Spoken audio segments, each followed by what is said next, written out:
decorrer da história, houve períodos em que a humanidade avançou muito depressa.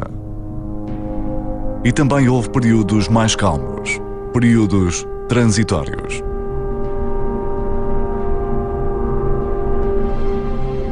Agora, com a chegada do terceiro milénio, como é que esta época será julgada na posteridade? Mais importante, como será essa posteridade? E que tipo de juízo será capaz de fazer? Muito mais cedo do que pensamos, a humanidade, tal como a conhecemos hoje, pode mudar radicalmente. O aperfeiçoamento humano. Está a emergir algo novo. Enquanto as pessoas estiveram entretidas a falar do fim da história, da paz global e do desaparecimento das ideologias, um grupo de cientistas esteve a trabalhar nos seus laboratórios. O impacto deste trabalho começa agora a surgir. A tecnologia assumiu a posse do testemunho e vai guiar-nos a uma nova era. As atividades dos cientistas no campo da genética, da robótica, da inteligência artificial, da biónica e da nanotecnologia parecem convergir para uma única meta: transcender os limites humanos. Isto vai levar-nos a uma era transhumana, uma época em que uma espécie mais evoluída deixará a humanidade para trás como um fóssil na história. Biopoder.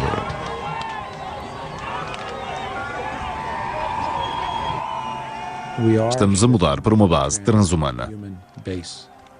Saímos do tempo humanista e agora estamos a redefinir o que é ser humano. Gostemos ou não, estamos a transformar-nos em cyborgs, em transhumanos. Temos a oportunidade de tentar fazer melhor do que a natureza fez. Porque não devemos ter um braço mais forte? Porque não devemos conseguir correr mais depressa? Ter pele mais dura?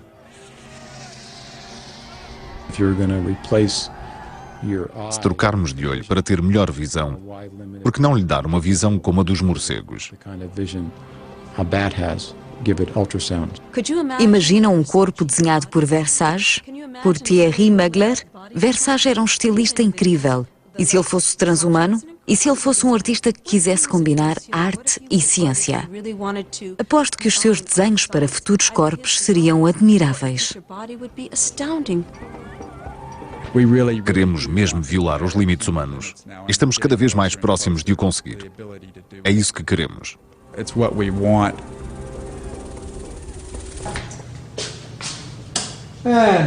Aqui estamos, no Laboratório de Investigação do Cérebro. Este é o cérebro que foi guardado. O Dr. Robert White é neurocirurgião no Hospital de Cleveland, em Ohio. Em 1963, realizou a primeira experiência para manter um cérebro vivo fora do corpo. Isto é um crânio humano e isto de um gorila. Quando retiramos o cérebro e o isolamos e o mantemos vivo, o cérebro vive para sempre. Isto é um cérebro humano e está tratado. Ninguém precisa de se preocupar. Tem havido muitas tentativas em todo o mundo, especialmente na ex-União Soviética, de retirar o cérebro de um animal e mantê-lo vivo ligado a máquinas. Conseguimos fazer isso com o coração, os rins, o fígado, o pulmão e todos os outros órgãos sólidos. Mas nunca ninguém tinha conseguido fazer isso ao cérebro, pois o cérebro é muito delicado em termos de fornecimento de sangue. Finalmente conseguimos e descobrimos que o cérebro de um animal altamente desenvolvido tinha ondas cerebrais, tinha bioquímica, funcionava como devia. Não podíamos falar com ele, mas podíamos enviar-lhe sinais elétricos e mostrar que o via. Não sabíamos era se estava a processar a informação.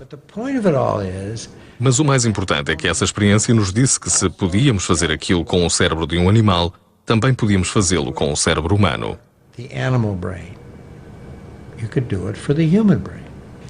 This incredibly brilliant scientist, Stephen Hawking, Stephen Hawking, um cientista brilhante, um astrofísico, está limitado a uma cadeira de rodas e fala através de um computador. Há quem cruelmente descreva este homem maravilhoso como uma cabeça num computador. Mas ele é alguém que poderia, potencialmente, sobreviver à sua doença com um transplante de corpo total. His diseased body through a total body transplant. Para provar que o cérebro estava a funcionar normalmente, o Dr. White precisava de realizar uma segunda experiência, na qual conseguiu transplantar a cabeça de um macaco para o corpo de outro. O animal sobreviveu durante 7 dias, antes de o corpo rejeitar a cabeça. O animal da experiência continuou a ser tão macaco como era antes no seu corpo original. Por isso, presumo... Não, tenho mesmo a certeza de que a personalidade do macaco ficou lá. Se a consciência pode ser transplantada, é óbvio que a personalidade, se pudermos falar da personalidade de um macaco, também o é. E quanto ao espírito ou à alma humana, acho que posso defender a tese de que pode ser transplantada.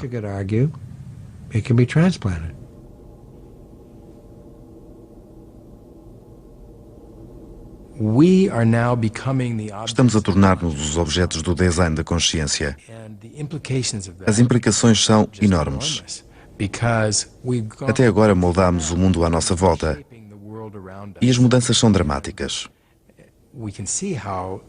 Refizemos a paisagem, construímos uma sociedade, alterámos a sociedade, mudamos tudo o que nos rodeava.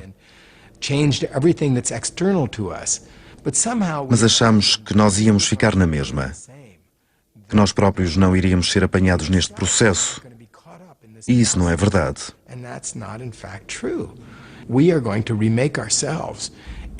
Vamos refazer-nos a nós próprios. E é difícil lidar com isso, porque isso vai alterar a definição de ser humano.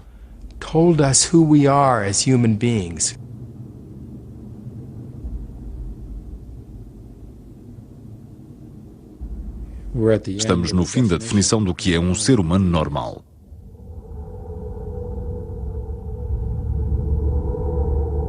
Todas as coisas vivas são definidas por um seu código de ADN. O ADN é uma longa cadeia de pares de 4 moléculas diferentes chamadas A, T, C e G, que existem em todas as células vivas. É basicamente um código de barras que nos define como humanos, tal como define qualquer outra forma de vida do planeta.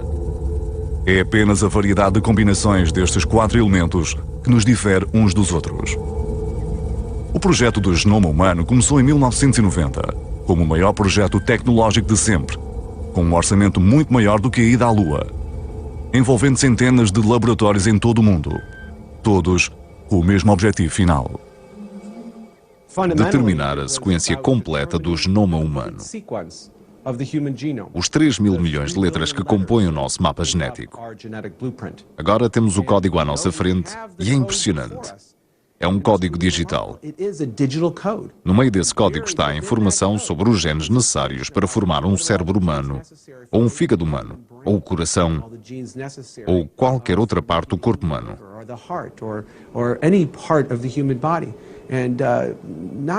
E é aqui que começa a diversão. Começamos a decifrar esse código e a ter as letras ordenadas à nossa frente.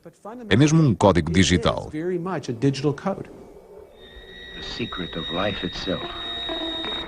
The DNA molecule, a genetic discovery that could give man the ability to create life to specifications. With it comes the power to change evolution itself. Never have we had such opportunity, or such awesome responsibility. Mudar a estrutura do ADN em laboratório é muito simples. Estudamos um bocado de ADN para descobrir a sua função, modificar a composição e ver o seu efeito na função. É uma rotina diária num laboratório que tem esta tecnologia. Passar do laboratório para a pessoa é, em teoria, a mesma coisa. É muito simples. Na prática, é muito mais difícil. É mais difícil não porque não saibamos que peças de ADN lá colocar, mas porque não conseguimos colocar suficientes partes de ADN nas células corretas.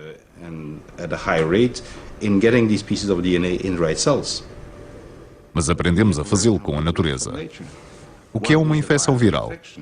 É um vírus que se agarra à célula, que entra na célula e que usa a maquinaria da célula para se multiplicar. Podemos tirar esse vírus. Cortamos as peças que são perigosas para que continue a agarrar-se, mas para que não se desenvolva na célula. Depois acrescentamos outras ferramentas que o vírus pode usar para cortar o ADN mau e multiplicar o ADN bom. É um mecanismo que agora é usado para fazer terapia genética, usando vírus. A capacidade de mexer nos nossos genes tem implicações óbvias. Podemos mudar o ADN para evitar ou curar doenças hereditárias. Podemos alterar o ADN de órgãos de dadores que vão ser usados em transplantes para que o corpo que os recebe não os rejeite. O órgão já nem precisa de ser humano.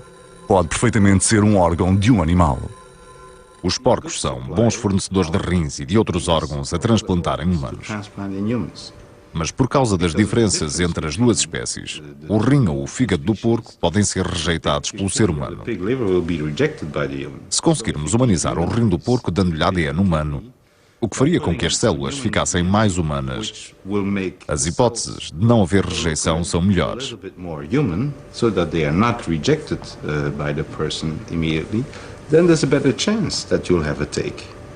Tentar humanizar tecidos animais começa a ser uma grande indústria, porque precisamos de mais órgãos.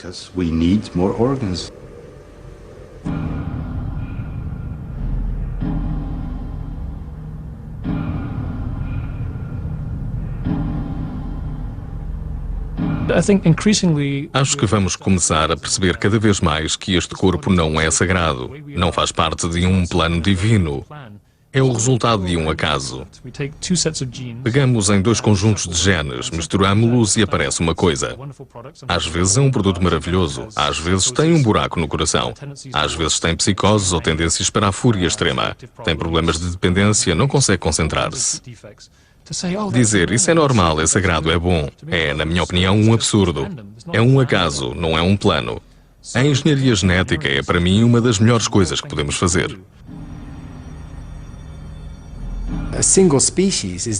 Uma única espécie é definida pelo isolamento reprodutivo da sua genética.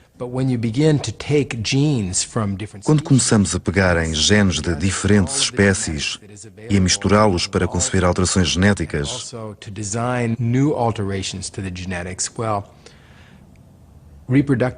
o isolamento reprodutivo deixa de fazer sentido. E podemos imaginar variadas formas que se vão desenvolver no futuro. No futuro, seremos capazes de esculpir os nossos corpos. Os nossos corpos podem ser lindas conceções eletrónicas que brilham com a luz matinal. Pode mudar de forma e ser de mármore agora e depois mudar para um fluido luminescente, tipo cobra. Afinal, o corpo é uma extensão da moda.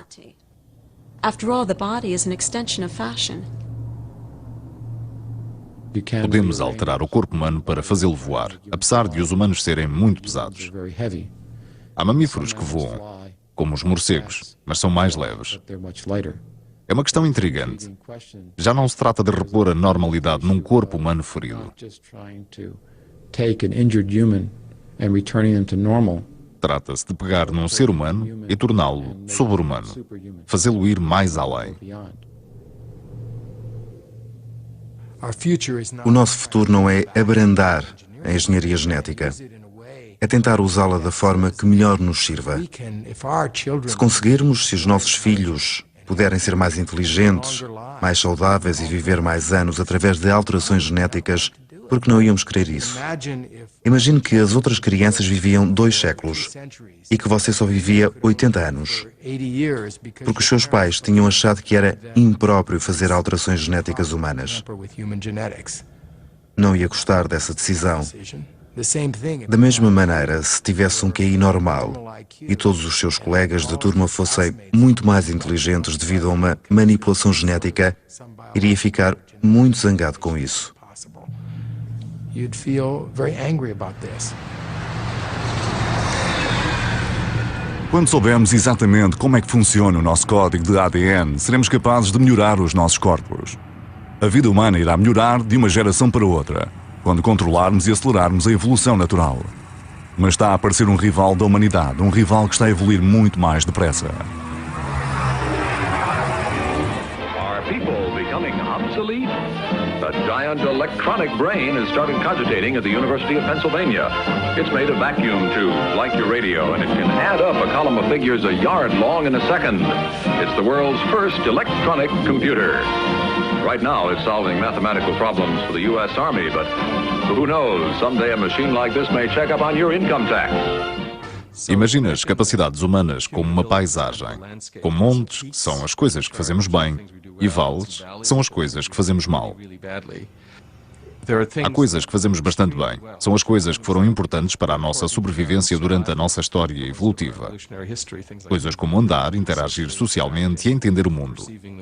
E há coisas que aprendemos a fazer recentemente, coisas como o raciocínio, a aritmética, em que somos bastante ineficazes. Things like general reasoning, an extreme example is arithmetic, where we are very, very, very inefficient. Computers are different. Os computadores são diferentes, são máquinas universais. Com um programa eficiente conseguem fazer qualquer coisa igualmente bem num sentido abstrato e informacional. A capacidade dos computadores pode ser comparada a um nível de água que é uniforme. Esse nível de água está a subir. The water level is rising. Está a subir a uma velocidade 10 milhões de vezes mais elevada do que a velocidade a que nós melhoramos as nossas capacidades. Isso e outros cálculos levaram-me a acreditar que os nossos picos mais altos serão cobertos por esta subida do nível das águas em menos de 50 anos. Mas quando o nível da competência dos computadores ultrapassar os melhores engenheiros humanos, deixará de haver engenheiros humanos e passará a haver engenheiros robóticos ou computarizados. Robotic or computer engineers. We might one day duplicate man, his form, his body, his actions and reactions, carefully engineered for lifelike appearance. A inteligência não biológica está a crescer exponencialmente. A inteligência biológica não está a crescer quase nada. É por isso que a inteligência não biológica vai acabar por ser a dominante. Which is why non-biological intelligence ultimately will become dominant. Yeah, right. So it's 101. I mean 100, 010 or 001. Yeah. Será que os computadores poderão vir a ter consciência? Os computadores fazem cálculos usando zeros e uns. Por isso, muitas pessoas e até alguns cientistas pensam que os computadores nunca serão mais do que máquinas de calcular sofisticadas. The great scientist, Professor Frankenstein. O grande cientista, professor Frankenstein, quando o seu monstro se mexeu pela primeira vez, falou sem saber da distinção absoluta entre o cérebro artificial e o cérebro humano. Brain and the human brain. Quando disse, está vivo. It's alive. It's alive, it's alive, it's alive. Theory is not enough. No, I believe. A diferença entre inteligência biológica e artificial pode ser resumida numa única palavra: vida. Pelo menos é essa a opinião do Dr. White. É de facto difícil imaginar que um dia máquinas digitais criadas por nós tenham consciência. Acaba por ficar confuso e acaba por cair. Lá vai ele. Mas então, por que nos consideramos mecanismos tão únicos e sagrados? Afinal, também somos definidos por um código digital, o nosso código de ADN.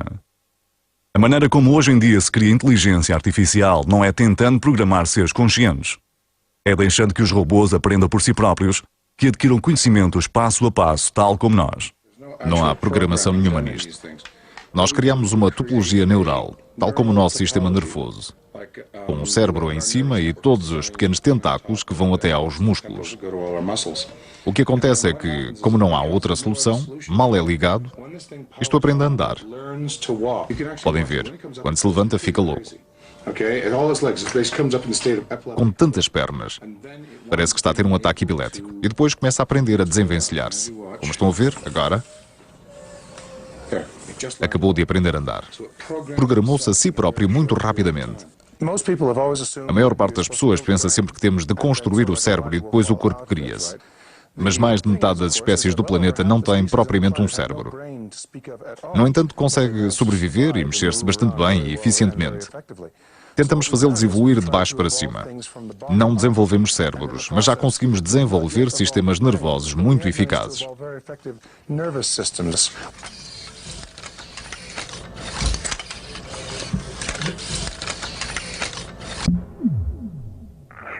Sistemas auto-organizadores como as redes neurais podem obter resultados impressionantes. Carl Sims criou um programa informático de pequenas criaturas cúbicas que conseguiram evoluir. As que se mexiam mais depressa tinham o direito de procriar. Mas havia sempre uma alteração ao acaso no programa, nos genes, digamos assim, para que conseguissem evoluir. Sims observou as estranhas criaturas que apareceram no seu computador. Também as deixou competir por um cubo verde. E aconteceu uma coisa extraordinária que não estava programada. Uma das criaturas saltou por cima do cubo verde e atacou o seu adversário antes de tentar apanhar o cubo. A evolução gerou uma criatura que era a mais capaz e que, por isso, sobreviveu. Era apenas um programa informático, mas organizou-se sozinho. Um dia, computadores muito potentes podem vir a surpreender-nos. Primeiro dissemos que se um computador conseguisse jogar xadrez, pensaria como nós. Fizemos um computador que joga xadrez e dissemos que afinal aquilo não era bem pensar. A verdade é que não sabemos o que é pensar. Eu digo que as máquinas já pensam bastante bem, só não são tão boas a criar. Se bem que não sabemos muito bem o que é criar. Também não são muito boas a ter alma. Mas nós não sabemos muito bem o que é ter alma. Quando conseguimos definir, as máquinas serão boas a fazê-lo.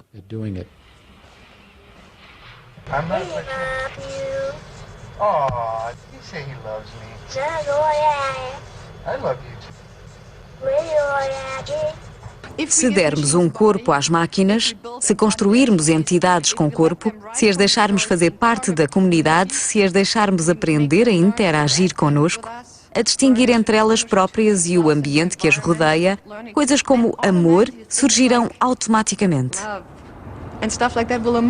Um bebê recém-nascido não nasce com esses valores. Aprende através da interação com os seus pais, com a sua família, com a sua comunidade. Será amor o que os robôs irão aprender quando se tornarem inteligentes, ou será que irão virar-se contra os seus criadores?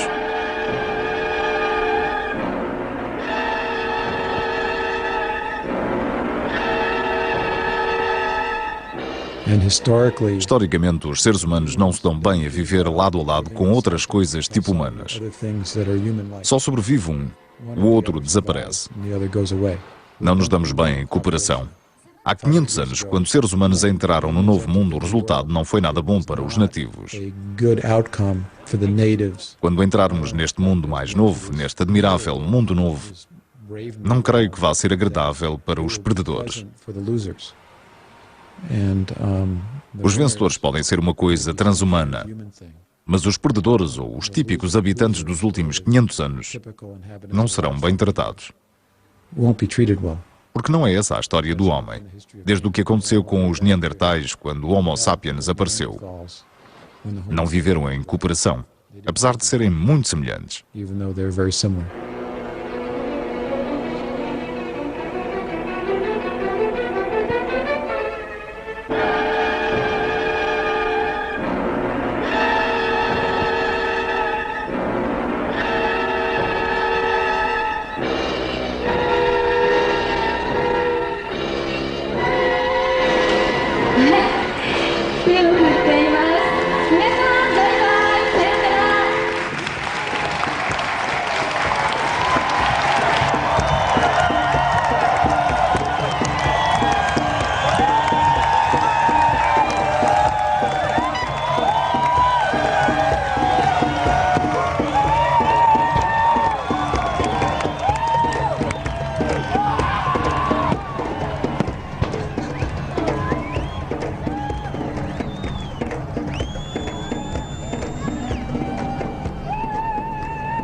A minha preocupação é que a inteligência artificial se possa desenvolver completamente separada de nós. E se desenvolver mais depressa do que nós conseguirmos alterar o nosso corpo biológico, pode tornar-se muito mais inteligente e mais sábia do que nós, e nós ficaremos para trás. Pessoalmente, não quero ficar para trás. Prefiro acompanhar as criaturas mais avançadas.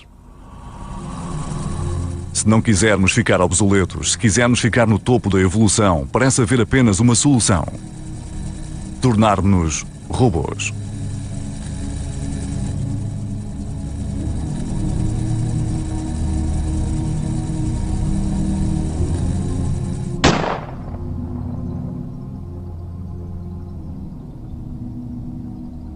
Gostemos ou não, estamos a transformar-nos em cyborgs, em transhumanos.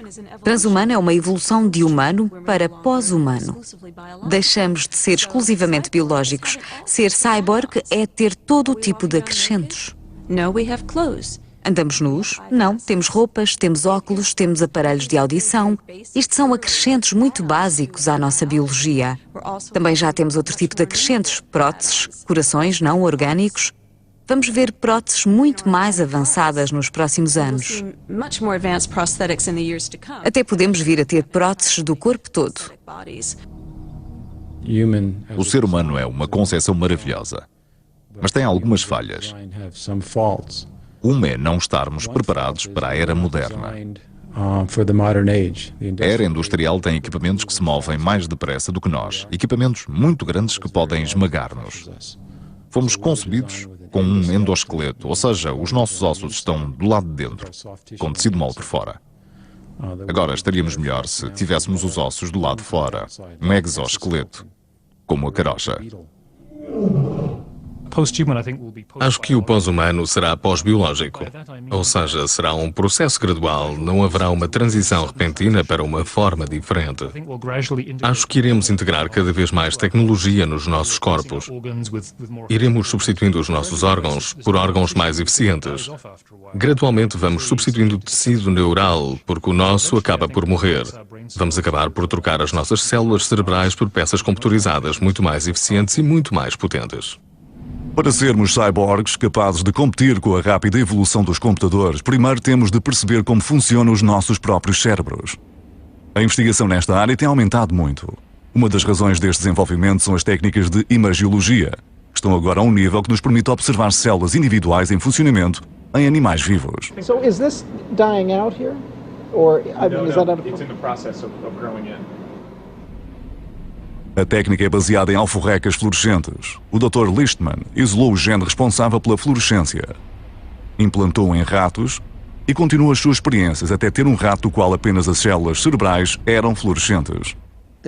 São geneticamente alteradas para serem cadeias hereditárias dos ratos. Temos uma cadeia de rato amarela e temos uma cadeia azul. Temos uma cadeia em que poucas células são classificadas. E agora estamos a gerar ratos que têm várias cores. Chamamos-lhes ratos de cérebro íris. Com esta técnica podemos ver células nervosas individuais a fazer as ligações umas com as outras e a emitir sinais. É impressionante. É lindo ver estas células nervosas que sempre lá estiveram, mas que não eram fáceis de ver em animais vivos. Esta técnica é agora usada por muitos laboratórios, ajudando-os a perceber melhor como funciona o cérebro. Outros cientistas têm técnicas completamente diferentes. Retiram as células cerebrais e cultivam-nas numa caixa de Petri, em cima de um chip computarizado. O problema desta técnica é que é extremamente difícil colocar cada célula no ponto de ligação certo. Recentemente, uma equipa de investigadores do IMEC descobriu o truque. Imprimiram um padrão no chip de um produto que as células cerebrais adoram comer. Ao consumir o produto, ficam agarradas ao ponto certo e os seus tentáculos são guiados pelo padrão. Assim, toda a rede de células cerebrais pode ser controlada.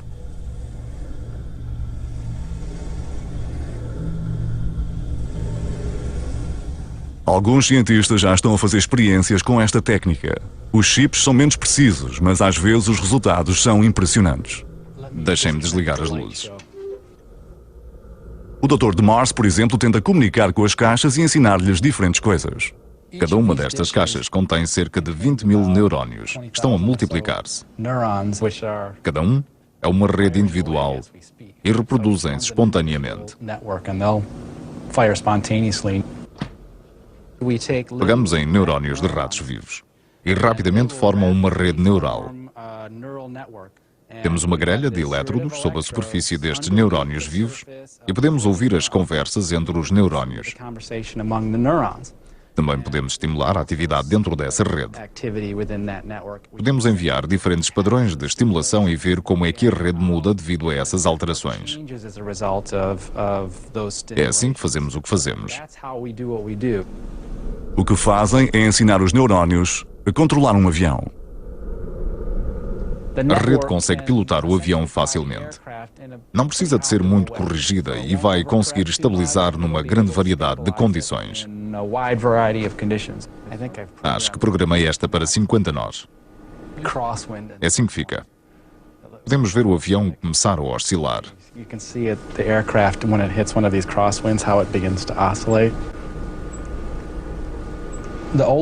Tive uma caixa que durou 2 anos. E só morreu porque nos mudámos do laboratório da Caltech para Georgia Tech. Senão, provavelmente, ainda estaria viva. Cada caixa tem as suas características. Podemos aprender a distinguir as caixas. Mas são exigentes. Temos de alimentá-las uma vez por semana. Cada vez seremos mais capazes de entender como funcionam as células cerebrais, mas seremos capazes de decifrar a nossa consciência. As experiências da doutora Yang Dan provaram que é possível ler e entender o cérebro. Não sabia que tínhamos recomeçado isto.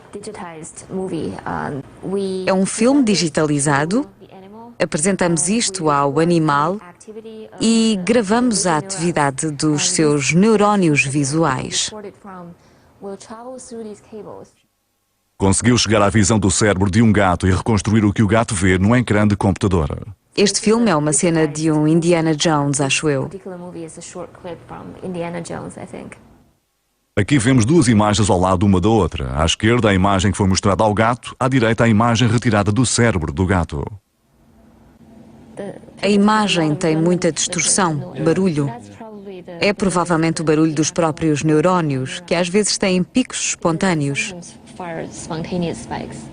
Achamos que é barulho, mas talvez reflitam outra coisa, talvez pensamentos ou algo assim, mas não conseguimos distingui-los. Quando os usamos, pensando que é informação visual, esta é a reconstrução que fazemos. Foi a primeira vez que se retirou uma imagem do cérebro. Prova que conseguimos ler e entender a gramática. Reconheço a cara, mas tenho a sensação de que está mais tipo gato.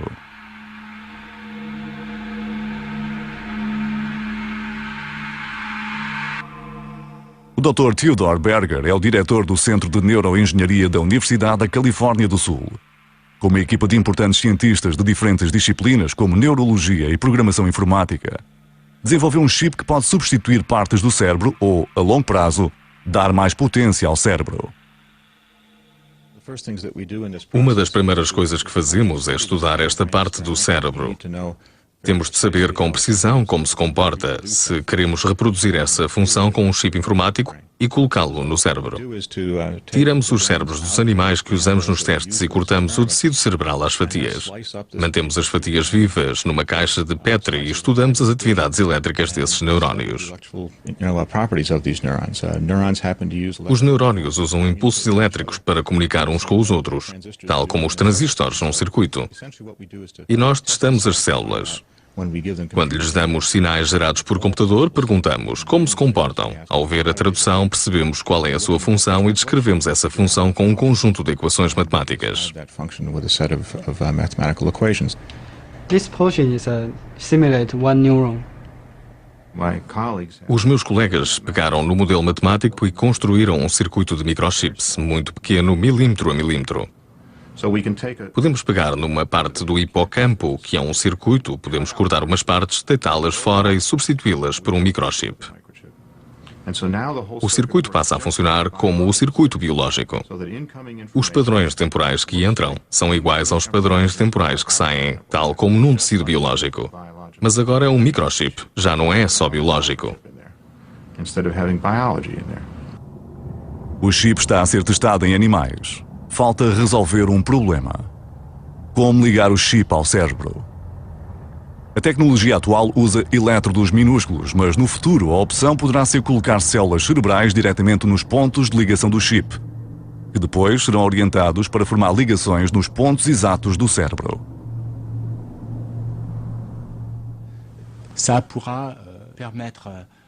Isto pode permitir-nos reparar cérebros que tenham sido danificados por acidentes ou doenças.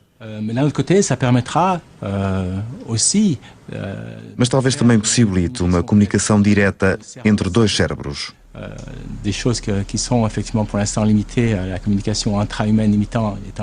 Assim, em vez de usarmos a fala, podemos comunicar diretamente cérebro a cérebro e também outras aplicações práticas. Et puis, bon, il y a des tas d'autres applications peut-être plus pratiques à court terme. Já se realiza uma dessas aplicações práticas. O chip já é usado para reconhecer sons, uma vez que o faz com a mesma precisão que nós. Usamos estes modelos de cérebro para desenvolver identificadores acústicos. Treinámo-los da mesma maneira que o nosso cérebro aprende a reconhecer um determinado som. Um dos sons que desenvolvemos foi o som de tiro. É um modelo de como os neurónios do hipocampo comunicam uns com os outros. É só isso. Biologia. Temos outro ali no parque. Depois há outro mesmo aqui. E agora puseram outro ali há 2 dias. Dizem que estas câmaras de alta tecnologia servem para evitar o crime. Se houver um tiro, a câmara reconhece o som do tiro e automaticamente faz zoom e tira fotografias.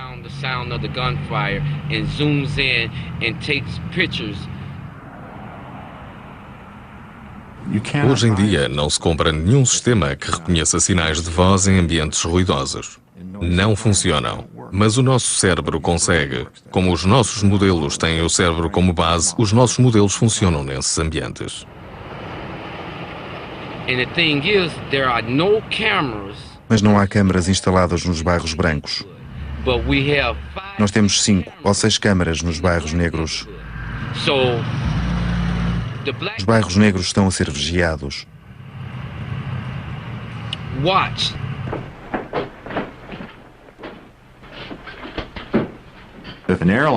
Se o piloto de um avião estiver prestes a carregar no botão errado, pode ser importante tentar identificar os padrões de pensamento, os padrões de memória. Se o piloto quiser carregar no botão quando não devia ou carregar num botão para fazer explodir uma bomba, é melhor intervir e impedir isso.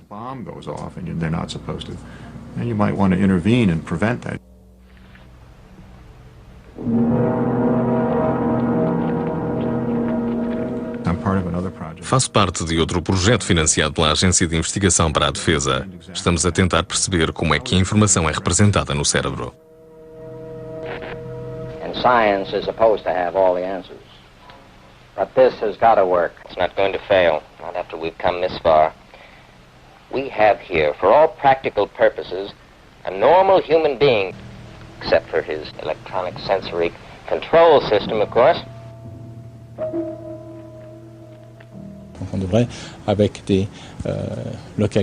Ao localizar o circuito eletrónico de diferentes secções do cérebro, devíamos conseguir ler o conteúdo do cérebro, colocá-lo num disco rígido, transmitir as informações diretamente para o cérebro de outra pessoa. Parte do problema é conseguir colocar sensores suficientes no cérebro sem o destruir. Sensores suficientes para extrair a informação suficiente para entender o padrão completo de atividade. E se conseguirmos fazer isso, temos depois de desenvolver um modelo matemático de como a informação é desenvolvida e processada.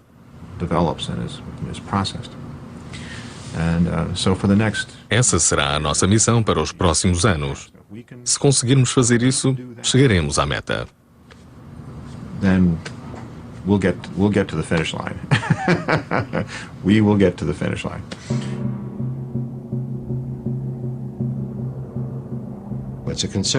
É uma declaração cautelosa dizer que em 2025 conseguiremos olhar para dentro de um cérebro e ver tudo o que se passa para criar uma enorme base de dados e copiar todas as células em pormenor. E depois passar essa informação para um computador com capacidade suficiente e criar assim uma cópia do processo de pensamento que decorre no nosso cérebro. É uma possibilidade. É a prova da existência. Mostrar que conseguimos decifrar os segredos da inteligência do cérebro humano. Depois de vermos essa informação, podemos entendê-la, conhecer a sua organização e melhorá-la, aumentá-la. Podemos aumentar a memória 1000 vezes, torná-la mais rápida, expandir as suas capacidades perceptivas. Transferir a nossa mente para um computador parece ser o derradeiro sonho de muitos cientistas. Libertar-nos do nosso velho corpo que está a ficar obsoleto neste mundo tecnológico. Passaríamos a viver como espíritos livres no ciberespaço.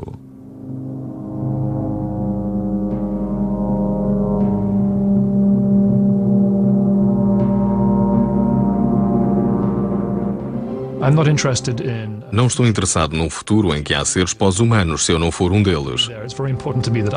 É muito importante para mim viver e progredir no futuro. Eu quero estar lá.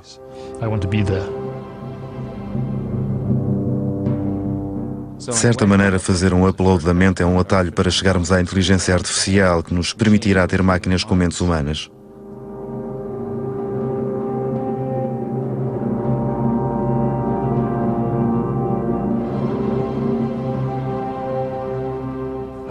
Espero que caibamos num CD-ROM com 600 megabytes. Aposto que é o que precisamos para copiar uma pessoa.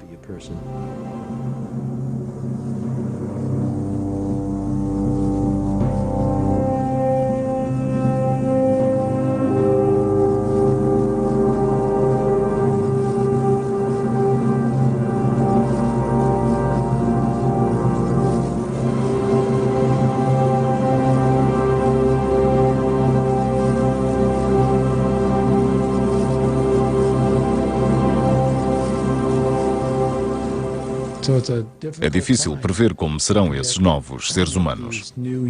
Acho que é importante incluir um terceiro componente para além da carne e do artificial, que é o virtual. Mas como é que essa mistura se dá? Se de uma maneira cooperativa ou de uma maneira competitiva? É difícil dizer. É muito interessante. É uma excelente altura para viver. Estou desejoso de saber a resposta daqui a 50 anos.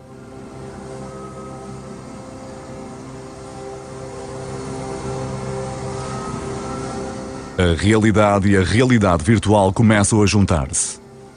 Para entender como é que isto vai acontecer, temos de ver mais uma tecnologia. A tecnologia que irá sobrepor-se a todos os ramos da tecnologia. A nanotecnologia, o meio de controlar a matéria átomo por átomo. So what we're going to do is move this atom from this location here to a location right over here.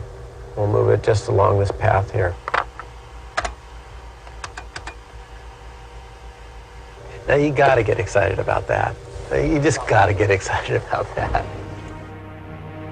Os cientistas já conseguem pegar num único átomo e mudá-lo de sítio. É um pequeno passo para um átomo, mas um salto gigantesco para a humanidade. Se começarmos a fazer as coisas átomo por átomo, podemos fazer quase tudo o que quisermos. Os produtos fabricados são feitos de átomos e as propriedades desses produtos dependem da forma como os átomos estão organizados. As tecnologias de fábrica atuais organizam os átomos de uma maneira rude e estatística.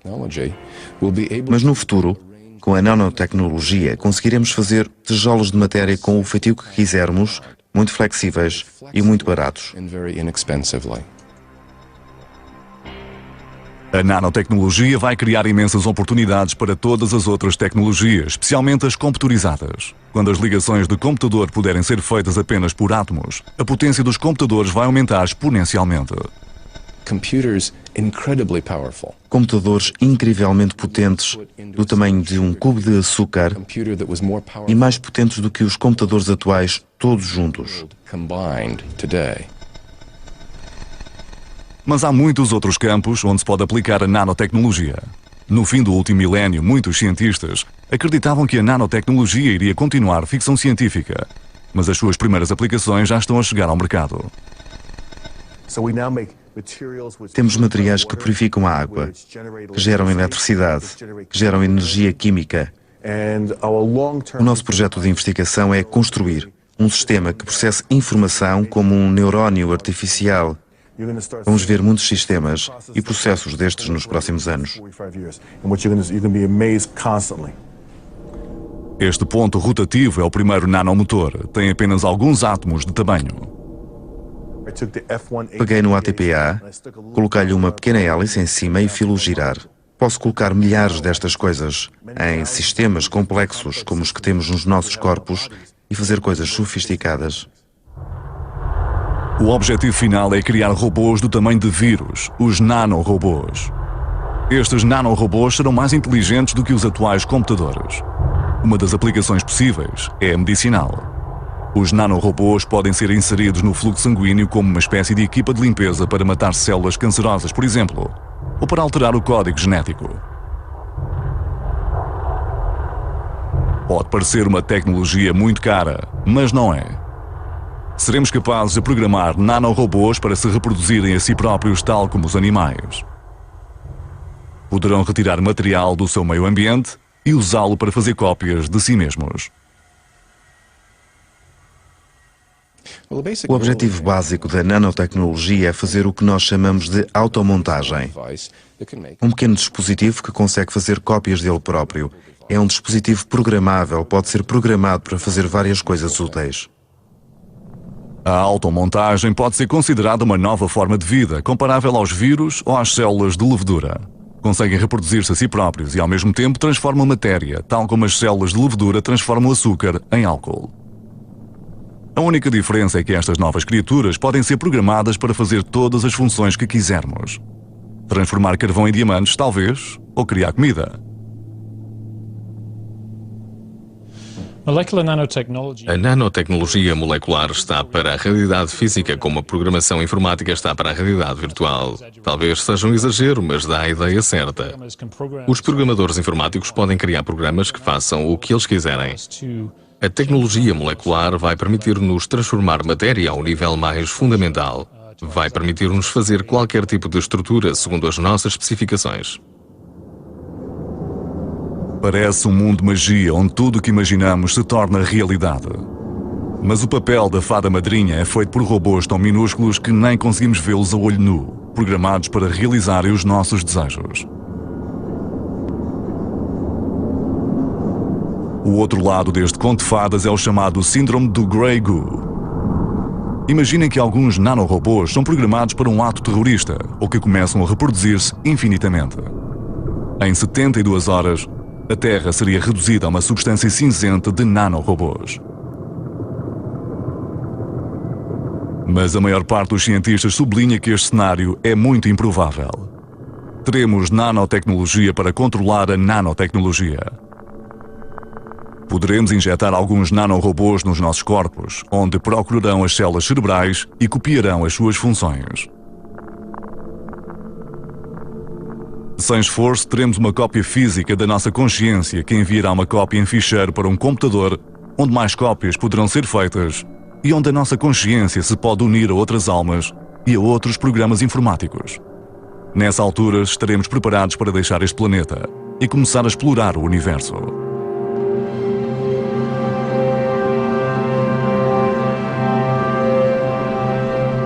Qual é o nosso lugar neste mundo mágico onde tudo pode ser transformado? Como é que as pessoas irão lidar com este futuro? Ou estará para lá das nossas capacidades humanas entender algo que apenas os transhumanos poderão entender? Ficaremos como somos, a observar com admiração? Ou iremos transformar-nos e participar no mundo como super seres? Faz o teu upload para uma rede de nanocomputadores e deixa que o vento te leve.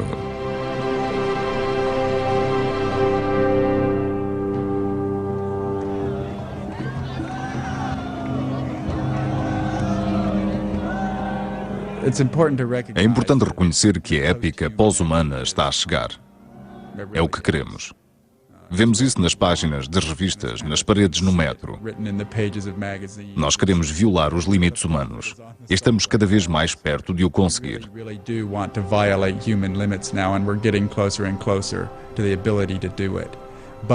Mas também é importante perceber que isso não é o fim da história.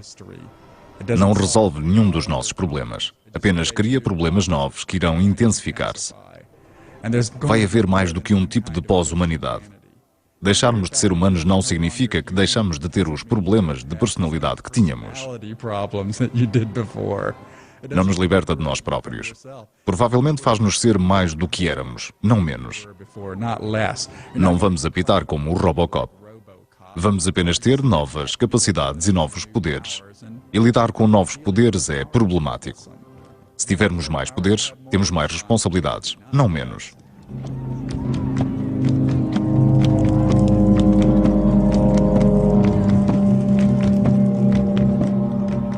Tradução e locução.